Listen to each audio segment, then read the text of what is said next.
Gadis cantik berbobot 800 jin. Bergantung pada ayahnya yang merupakan kepala suku. Dia memaksa dirinya untuk memiliki 5 suami binatang yang tampan. Sehingga setiap suami binatang sangat membencinya. Mereka sama sekali tidak mau menyentuhnya. Namun wanita itu tidak mau menyerah. Demi bisa bersama salah satu dari mereka, dia diam-diam mencampurkan jus buah miking ke dalam makanan pria itu. Pada saat yang sama, dia juga menelan 500 buah miking. Berharap bisa menyalakan api gairah. Namun, baru saja dia menjatuhkan suami binatang yang mulai membiru ke tempat tidur. Tak disangka, efek obat yang berlebihan justru berbalik menyerangnya. Racun itu membuatnya pingsan. Pada saat yang sama, seorang gadis dari dunia kiamat secara kebetulan merasuki tubuh ini. Begitu dia membuka mata, dia langsung melihat seorang pria dengan wajah memerah mendekatinya. Hatinya langsung panik. Dalam kepanikan, dia melancarkan tendangan mematikan. Dia sadar bahwa dia telah membuat masalah. Tapi saat ini, dia tak punya waktu untuk memikirkannya. Dengan kecepatan tinggi, dia segera bangkit dan melarikan diri. Karena dia tidak tahu tempat macam apa ini. Hingga akhirnya dia berlari jauh keluar dari gua. Baru setelah itu dia berani berhenti. Astaga, baru saja itu sangat menakutkan. Hampir saja dia diperlakukan seperti itu oleh manusia primitif. Saat itu, tiba-tiba kepalanya terasa sakit. Tak lama kemudian, serangkaian ingatan yang bukan miliknya mengalir ke dalam pikirannya. Setelah melihat semua ingatan itu, dia langsung merasa seperti ingin muntah. Pemilik tubuh sebelumnya pemalas, rakus, dan jahat, juga sangat jelek, benar-benar menjijikkan, tapi justru tidak memiliki kesadaran diri. Bergantung pada ayahnya yang merupakan kepala suku, dia selalu bertindak sewenang-wenang, dan sangat tergila-gila pada pria. Dia memaksa ayahnya untuk memberinya 5 suami binatang terbaik. Kelima suami binatang itu sangat membencinya. Tatapan mereka padanya seolah melihat setumpuk kotoran. Mereka menghindarinya seakan menghindari wabah. Su Yue memijat pelipisnya dengan sakit kepala. Apa-apaan ini semua, dia sama sekali tidak butuh cinta yang dipaksakan. Dia ingin mencari tempat untuk mencoba sesuatu. Apakah kekuatannya dari dunia sebelumnya masih ada atau tidak? Namun belum berjalan jauh, dia melihat seekor ular piton hitam raksasa. Ular itu melihatnya, tatapannya penuh dengan rasa jijik yang sangat manusiawi. Lalu berbalik dan berubah menjadi seorang pria tinggi. Sambil menyeret buruannya pergi, Su Yue tertegun, menatap punggung pria yang baru saja berubah bentuk. Ekspresinya menjadi rumit. Jadi ini Molin, pemeran pria kedua yang begitu misterius? Memang tampan sih, hanya saja terlalu dingin. Su Yue segera kembali sadar. Dia menutup mata dan mencoba menjalin hubungan dengan tanaman di sekitarnya. Untungnya, kekuatan elemen kayu yang terbangun di kehidupan sebelumnya masih ada. Su Yue dengan senang hati berjalan ke tepi sungai dan mencuci wajahnya. Namun, saat melihat pantulan dirinya di air, dia langsung merasa sangat jijik. Tubuhnya gemuk, wajahnya penuh bintik-bintik, rambutnya berantakan, lengket dan kotor. Tubuhnya juga mengeluarkan bau yang sangat tidak sedap. Su Yue benar-benar syok dengan betapa jeleknya dirinya. Dia tak bisa menahan diri, dan langsung muntah hebat tanpa henti. Hampir saja dia memuntahkan empedunya. Ya Tuhan, ini terlalu jelek. Dia hampir mengalami krisis mental. Meskipun dirinya tidak terlalu cantik sebelumnya, tapi setidaknya dia manis dan menarik. Kapan dia pernah sejelek ini?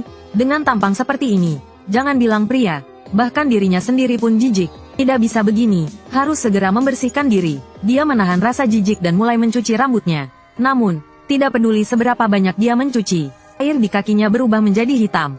Tapi rambutnya tetap berminyak. Seandainya ada sampo, pasti lebih baik. Tepat pada saat itu, tiba-tiba terdengar suara, ding, di dalam kepalanya. Sistem pesona super diaktifkan. Selamat datang di dunia binatang, tuan rumah. Saya adalah sistem pendampingmu, Xiaole. Su Yue tertegun. Sistem pesona super, apakah dia baru saja mendapatkan cheat? Dia tidak bisa menahan rasa bahagianya. Tapi apa sebenarnya sistem pesona ini? Apakah dia harus menjadi pusat perhatian semua orang? Xiaole, coba jelaskan. Apa fungsi dari sistem ini? Sistem ini bertujuan untuk membantumu meningkatkan pesona pribadi dan menaklukkan kelima suami binatangmu. Kamu perlu berinteraksi dengan mereka untuk meningkatkan tingkat kesukaan mereka padamu. Semakin tinggi kesukaan mereka, semakin besar hadiahnya. Begitu mendengar ada hadiah, mata Su Yue langsung berbinar. Hadiah apa saja yang tersedia? Ada banyak jenis hadiah, misalnya pil kecantikan, pil pelangsing, berbagai keterampilan bertahan hidup, peralatan rumah tangga, ramuan untuk meningkatkan kebugaran, serta berbagai barang langka. Tentu saja, termasuk sampo yang baru saja kamu inginkan juga ada. Su Yue mengangkat alisnya. Sistem ini tampaknya cukup menarik. Hanya saja, haruskah dia menaklukkan kelima pria itu? Begitu memikirkan 5 pria itu, kepalanya langsung pusing. Terutama Yeling. Dia begitu galak. Dia benar-benar tidak ingin mencari masalah dengannya. Mendengar jawaban dari sistem, sudut bibir Su Yue langsung berkedut. Dia tahu bahwa para suami binatang itu membencinya. Tapi dia tidak menyangka kebencian mereka sebesar itu. Dia mulai sedikit ragu. Sistem dapat melihat kekhawatirannya. Jangan khawatir, tuan rumah. Aku akan membantumu. Aku punya paket pemula untukmu. Di dalamnya ada beberapa barang yang sangat kamu butuhkan saat ini. Begitu selesai bicara, 3 benda langsung muncul di depan Su Yue. Sampo, sabun mandi, dan pembersih wajah. Melihat 3 benda itu, dia tanpa sadar merasa sangat tertarik. Ini adalah hal yang paling dia butuhkan saat ini. Dia segera menggertakkan giginya. Baiklah, demi paket pemula ini, aku akan mencobanya. Apakah ada batas waktu untuk misi ini? Atau apakah aku akan disetrum jika gagal? Tenang saja, tuan rumah. Tidak ada batas waktu untuk misi ini. Selain itu, kami cukup fleksibel dan manusiawi. Jika gagal, tidak akan ada hukuman. Bagus kalau begitu. Su Yue mengangguk puas, lalu mulai fokus mencuci rambutnya. Rambutnya sangat kotor. Dia harus mencucinya 3 hingga 4 kali agar benar-benar bersih. Kemudian, dia menggunakan sabun dan pembersih wajah. Untuk membersihkan seluruh tubuhnya, dia tidak tahu sudah berapa lama pemilik tubuh sebelumnya tidak mandi. Lapisan tebal kotoran melekat di tubuhnya.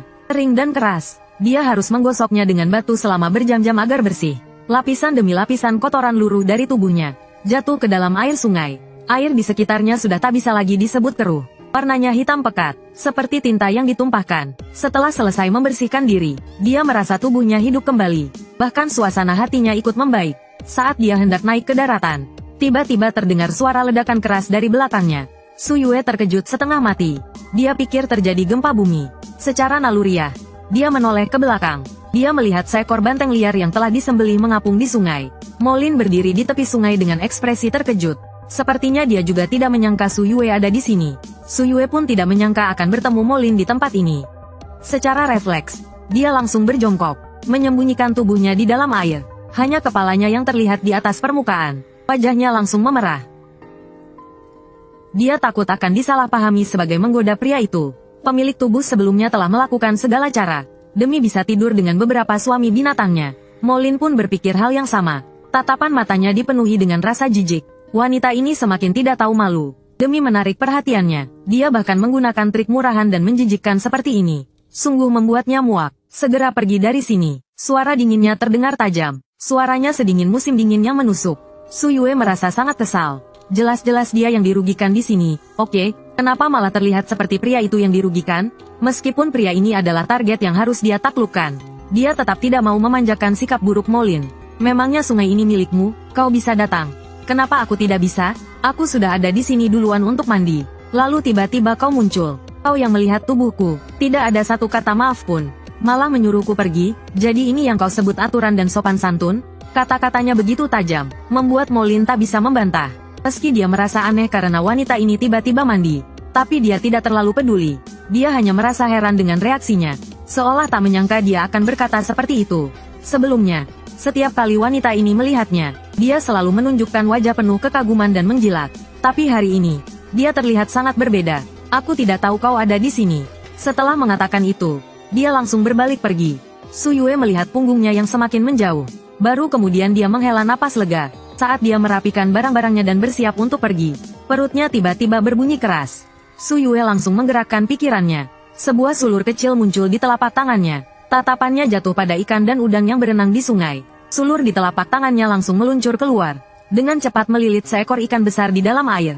Dengan sekali tarikan, dia melempar ikan itu ke daratan. Melihat ikan besar yang masih menggelepar di tanah, Su Yue tersenyum puas. Setidaknya dia tidak akan kelaparan malam ini. Saat dia kembali ke perkampungan, langit sudah benar-benar gelap. Orang-orang di desa berkumpul di sekitar unggun api untuk memanggang daging. Mereka bercengkerama dan tertawa. Suasananya sangat ramai. Saat dia hendak memanggang ikan, ia berjalan mendekat. Dia adalah wanita tercantik di suku ini. Dia memiliki 7 suami binatang. Namun, dia masih belum puas. Dia bahkan mengincar suami binatang milik pemilik tubuh sebelumnya. Karena itu, dia sangat membenci pemilik tubuh sebelumnya, dan sering mencari masalah dengannya. Su Yue, kami semua tahu apa yang kau lakukan pada Yeling hari ini. Kau benar-benar tak tahu malu. Yeling sama sekali tidak menyukaimu. Tapi kau masih menggunakan cara licik seperti ini. Mia menatapnya tajam. Suaranya sangat lantang. Semua orang di sekitar mendengarnya. Mereka segera menoleh ke arah Su Yue. Tatapan mereka penuh dengan penghinaan dan rasa jijik. Namun, Su Yue tidak peduli dengan tatapan mereka. Dia hanya menatap Mia dengan ekspresi tenang. lalu berkata dengan santai, "Jadi, apa hubungannya denganmu?" Mia menjadi marah karena sikapnya yang acuh tak acuh. Wajahnya langsung berubah jelek. Lalu, melihat ikan di tangan Su Yue, dia mengejek, "Kau benar-benar tidak berguna. Sebagai seorang wanita, kau masih harus mencari makanan sendiri. Kalau aku jadi kau, aku sudah lama memilih mati saja." Seketika, terdengar suara tawa dari orang-orang di sekitar. Namun, tepat setelah Mia berkata begitu, sebuah bayangan tinggi tiba-tiba berjalan keluar dari kerumunan. Di tangannya ada sepotong daging panggang, dan dia berjalan langsung ke arah Su Yue. Dia adalah suami binatang ketiga pemilik tubuh sebelumnya, Ziki. Wujud aslinya adalah rubah ekor 9. Saat Su Yue masih bingung, Ziki sudah berdiri tepat di depannya, lalu menyerahkan daging panggang di tangannya padanya. Dengan ekspresi datar, dia berkata, "Ambil ini." Adegan ini membuat para pria binatang dan wanita di sekitarnya terkejut, termasuk Mia. Dia menatap Ziki dengan ekspresi tidak percaya, seolah tidak mengerti kenapa dia melakukan ini. Bukankah dia juga sangat membenci Su Yue? Namun kemudian, dia teringat bahwa selama ini daging yang dimakan Su Yue juga dari Ziki. Dan itu semakin membuatnya kesal. Ziki memang sangat membenci Su Yue, tapi dia tidak pernah membiarkannya kelaparan. Dia adalah suami binatang yang sangat bertanggung jawab. Kalau bukan begitu, Su Yue tidak mungkin bisa menjadi sebesar ini. Su Yue tersenyum dan mengambil daging panggang itu. "Terima kasih." Suaranya jernih dan merdu, seperti kicauan burung bulbul. Sangat kontras dengan wajahnya yang jelek. Hampir tidak cocok sama sekali. Ziki menatapnya dengan heran. Kata terima kasih keluar dari mulutnya. Ini pertama kalinya, meskipun heran dengan sikapnya hari ini. Dia tidak terlalu memikirkannya. "Aku hanya tidak ingin orang berpikir bahwa aku bahkan tidak mampu menghidupi seorang wanita." Setelah mengatakan itu, dia langsung berbalik pergi. Mia yang mendengar kata-katanya, tiba-tiba tertawa terbahak-bahak. Sebelum dia bisa mengejek lebih lanjut, tiba-tiba, beberapa potongan daging terlempar dari berbagai arah. Akhirnya jatuh di kaki Su Yue. Seolah membuang sampah, dia menoleh ke arah asal potongan daging itu. Ternyata mereka berasal dari Molin, King Zhu, dan Xuan Mo. Yeling tidak memberinya apapun. Dia hanya duduk sendirian menikmati daging panggangnya. Terlihat seperti tidak terjadi apa-apa. Dia juga tidak tahu bagaimana efek jus Miking diatasi. Mia melihat pemandangan ini. Rasa cemburu di matanya hampir tidak bisa disembunyikan. Dia mengejek dengan suara dingin. Itu hanya belas kasihan dari mereka. Su Yue menatapnya dengan dingin. Tanpa berkata apa-apa, mereka melemparkan daging seperti membuang sampah. Bukankah ini sama saja dengan mengusir pengemis? Namun, sebagai seseorang yang telah bertahan hidup di dunia kiamat, dia sangat memahami betapa berharganya makanan. Pikirnya, kalau mereka tidak mau, dia akan ambil. Saat dia hendak membungkuk untuk mengambil daging di tanah, sebuah suara pria yang penuh kemarahan terdengar di telinganya. "Jangan ambil." Itu adalah suara kakak pemilik tubuh sebelumnya, Sumu. Di suku serigala, kekuatan Sumu cukup tinggi. Hanya di bawah 5 suami binatangnya. Dia menoleh dengan marah ke arah Yeling yang sedang memanggang daging dengan santai. "Yeling, jangan lupa bahwa adikku adalah wanitamu. Kau tidak memberinya makanan sama sekali. Kau ingin membiarkannya kelaparan sampai mati?" Yeling menyeringai dengan sinis. Mata peraknya langsung menatap Su Yue. Tatapannya penuh dengan rasa jijik yang jelas. Lihat saja tubuhnya itu, jelek saja sudah cukup buruk. Tapi dia juga gemuk seperti babi betina. Kalau dia kelaparan sedikit, itu justru bagus untuk dietnya. Hahaha, terdengar suara tawa riuh di seluruh alun-alun. Semua orang merasa Yeling ada benarnya. Su Yue mendengar tawa di sekelilingnya. Meskipun dia cukup tebal muka, saat ini, dia tetap merasa malu. Tatapannya mengarah ke Yeling. Giginya bergemeletuk karena marah. Pria ini benar-benar berbicara terlalu tajam. Ini pasti balas dendam karena dia telah mencampur jus Miking ke makanannya dan menendangnya sebelumnya. Sumu merasa canggung dan ingin membela adiknya. Tapi melihat tubuh adiknya yang seberat 300 jin dan wajahnya yang jelek, dia tidak bisa berkata apa-apa. Jangankan Yeling, bahkan dia sendiri sulit untuk melihatnya. Tapi setidaknya dia sudah tahu mandi. Itu adalah sedikit perubahan. "Kak, aku tidak makan malam ini." Su Yue berkata pelan pada Sumu. Sumu menatapnya dengan ekspresi aneh. Adiknya yang pemalas dan rakus ini benar-benar mengucapkan kata-kata seperti itu, tapi mengingat kebiasaannya sebelumnya, dia merasa adiknya hanya berpura-pura. Mungkin nanti dia akan diam-diam makan daging. Kalau memang ingin diet, kalau mau diet, makan lebih sedikit. Lihat saja seberapa gemuk dirimu sekarang. Setelah berkata begitu, dia berbalik dan pergi. Su Yue menunduk dan melihat lemak di tubuhnya. Sejujurnya, bahkan dia sendiri jijik melihatnya. "Diet, aku harus diet. Nanti kalau sudah langsing seperti kilat, aku akan menyilaukan mata serigala mereka." Dengan pikiran itu, dia membawa ikan besar dan kembali ke guanya. Namun, baru berjalan beberapa langkah, dia tiba-tiba merasakan hawa dingin. Menoleh ke belakang, dia langsung bertemu dengan mata ular yang dingin membeku dari Molin. Dia terkejut. Ada apa? Molin menatapnya dalam-dalam. Suara dinginnya terdengar. Kata-kata yang kau ucapkan di sungai tadi. Apa maksudnya? Su Yue berkedip beberapa kali. Wajahnya penuh kebingungan. Dia mengatakan banyak hal di sungai. Pria ini mengacu pada yang mana? Apa? Aku tidak ingat. Kau bilang, apakah sungai ini milikmu? Kau bisa datang. Kenapa aku tidak bisa? Su Yue merasa speechless. Dia tidak menyangka pria ini mengacu pada kata-kata itu. Aku hanya mengatakannya tanpa berpikir. Tidak ada maksud lain. Jangan terlalu dipikirkan. Molin terdiam cukup lama. Setelah beberapa saat, dia tiba-tiba berkata, jangan pernah mencoba menggoda aku lagi seperti tadi. Setelah mengucapkan kata-kata dingin itu, dia pergi begitu saja. Lalu dia langsung berbalik pergi. Su Yue langsung terdiam tak tahu harus berkata apa. Menggodanya, kapan dia pernah menggoda pria itu? Jelas-jelas dia sedang mandi saat itu. Pria itulah yang tiba-tiba datang sendiri. Oke, dia diam-diam mendengus kesal. Pria menyebalkan yang terlalu percaya diri. Setelah menggerutu, dia kembali ke guanya. Kebetulan, Yeling sedang berjalan melewati tempat itu. Dan tanpa sengaja mendengar kata-kata terakhirnya, pria menyebalkan yang terlalu percaya diri. Dia menatap punggung Su Yue yang semakin menjauh. Ekspresinya sulit ditebak, tidak tahu apa yang sedang dia pikirkan.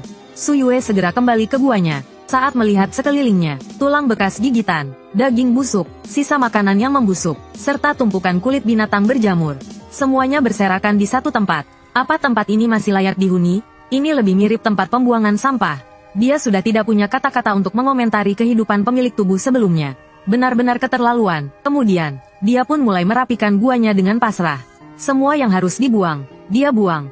Barang yang bisa dicuci, dia kumpulkan di depan gua. Besok pagi dia berencana mencucinya di sungai. Setelah berjam-jam bekerja, guanya akhirnya terasa lebih lapang. Melihat tempat tidur batu yang kosong, bahkan selembar kulit binatang pun tidak ada. Jangan tanya betapa dinginnya nanti malam. Jadi dia pergi mencari beberapa kayu kering di sekitar, dan membuat unggun api di tengah gua, agar tetap hangat, sekaligus untuk mengusir binatang buas. Setelah seharian bekerja, perutnya mulai lapar. Tanpa sadar, tatapannya jatuh pada ikan besar di tanah. Dia menelan ludah, namun saat melihat tubuhnya yang penuh lemak, dia menahan diri. Tidak boleh makan, kalau terus makan, dia akan semakin gemuk. Dia terus membujuk dirinya sendiri. Demi mengalihkan perhatiannya, Su Yue memutuskan untuk mulai berlatih kekuatannya. Meskipun kekuatan elemen kayunya turun ke level 1, dan efek penyembuhannya melemah, namun, setidaknya masih bisa digunakan untuk detoksifikasi. Tubuhnya yang gemuk ini jelas akibat terlalu banyak racun menumpuk, ditambah produksi minyak berlebih dalam tubuhnya. Dengan itu, dia mulai menggunakan kekuatannya untuk mengeluarkan racun. Tak lama kemudian, tubuhnya mulai bersinar dengan cahaya hijau samar. Setelah sekitar waktu 1 cangkir teh, dia merasa seluruh tubuhnya lengket dan basah, dan mengeluarkan bau yang sangat busuk. Dia merasa sangat jijik. Segera dia berlari keluar dari gua, sambil tidak lupa membawa sabun mandi. Di dunia binatang, kehidupan sangat terbuka, terutama di malam hari. Kemanapun kau pergi, pasti akan mendengar suara desahan. Suaranya membuat wajahnya merah dan jantungnya berdebar. Dengan susah payah, Su Yue akhirnya sampai di bagian hilir sungai. Dia mandi sampai 3 kali baru merasa puas. Di bawah sinar bulan yang terang, dia melihat bayangannya di air. Sepertinya tubuhnya sedikit lebih ramping. Dia menyentuh wajahnya, perasaannya menjadi lebih baik. Saat hendak berdiri dan pergi, tiba-tiba dia mendengar suara percikan air dari atas. Rasa penasarannya membuatnya melihat ke arah itu.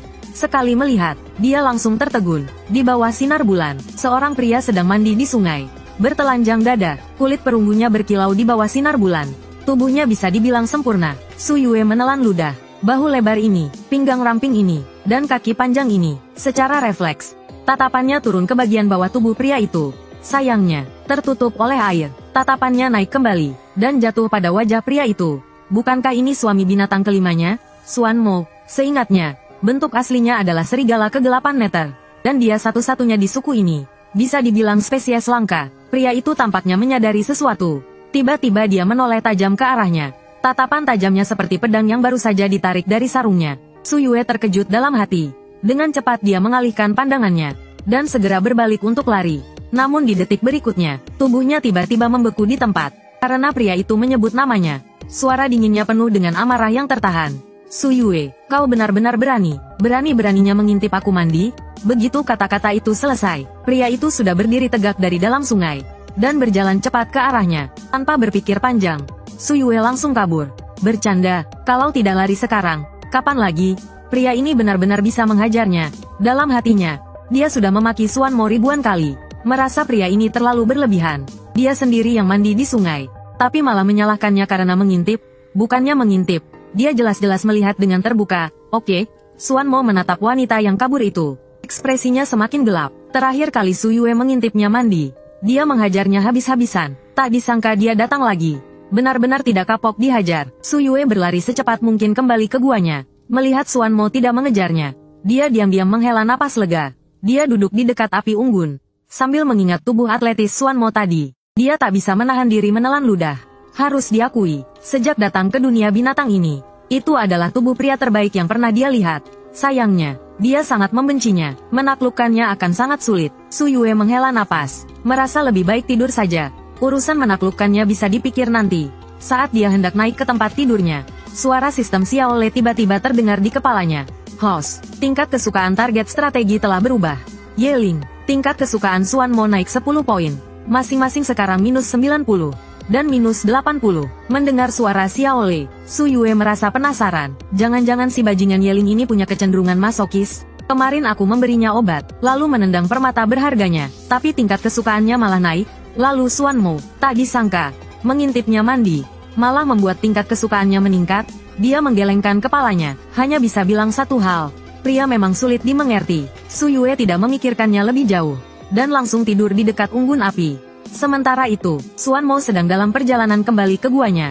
Namun, di tengah jalan, dia melihat ada cahaya samar dari dalam gua Su Yue. Entah kenapa, kakinya secara refleks berbelok, dan menuju ke sana. Saat dia tiba di depan gua, dia melihat tumpukan besar kulit binatang yang berjamur. Sekejap, amarahnya meluap. Tanpa ragu, dia melangkah masuk ke dalam gua. Jelas-jelas berniat untuk menghajar Su Yue. Namun begitu masuk, pemandangan di dalam membuatnya tertegun. Guanya sangat bersih dan rapi. Tak lagi seperti tempat pembuangan sampah sebelumnya. Jelas-jelas sudah dibereskan. Ada unggun api menyala di tengah gua. Su Yue duduk meringkuk di samping api unggun. Tubuhnya membungkuk dalam tidur. Terlihat sedikit menyedihkan. Suan Mo mencibir dalam hati. Menyedihkan, itu akibat perbuatannya sendiri. Tumpukan kulit binatang yang bagus malah dia hancurkan. Biarkan saja dia kedinginan. Awalnya, dia ingin langsung pergi.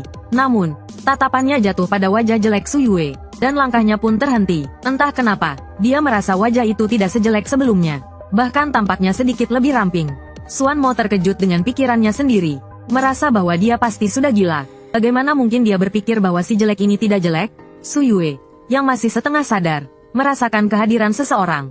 Begitu membuka mata, dia melihat Suan Mo menatapnya dengan aneh. Su Yue langsung tersentak kaget. Mengira pria ini mengejarnya untuk menghajarnya. Aku benar-benar tidak sengaja mengintipmu mandi. Aku hanya kebetulan ke sungai untuk mencuci muka. Bagaimana aku tahu kau sedang mandi di sana? Ekspresi Suan Mo semakin dingin. Namun, pada akhirnya dia tidak memukulnya. Dia hanya melemparkan satu kalimat. Lebih baik begitu. Setelah itu, dia berbalik dan meninggalkan gua. Menatap punggung pria yang pergi itu. Su Yue diam-diam menghela napas lega. Lalu mengumpat pelan. Bajingan. Menguap. Dia kembali tidur.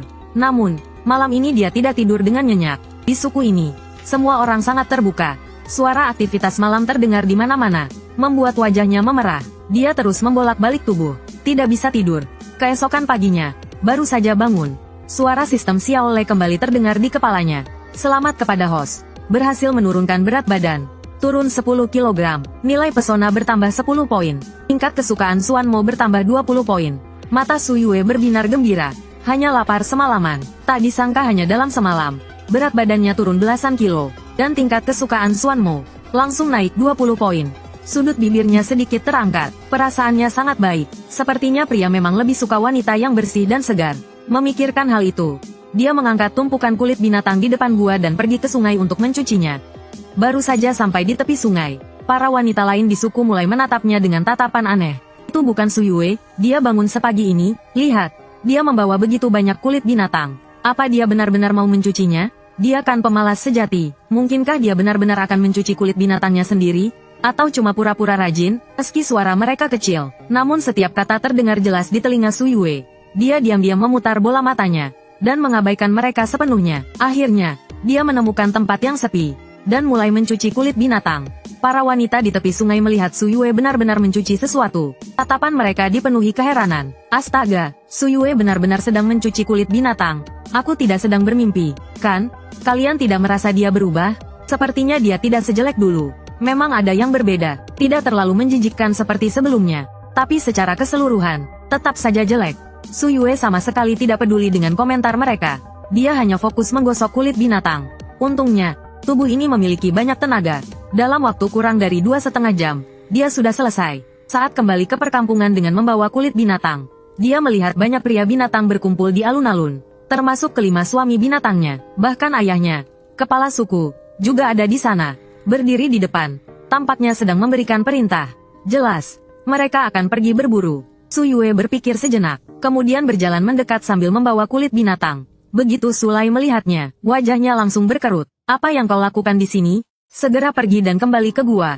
Dia sangat kecewa dengan putrinya ini. Pemalas dan rakus. Kepribadiannya pun tidak menyenangkan. Ditambah lagi, terlalu tergila-gila pada pria. Parahnya, dia juga sangat jelek.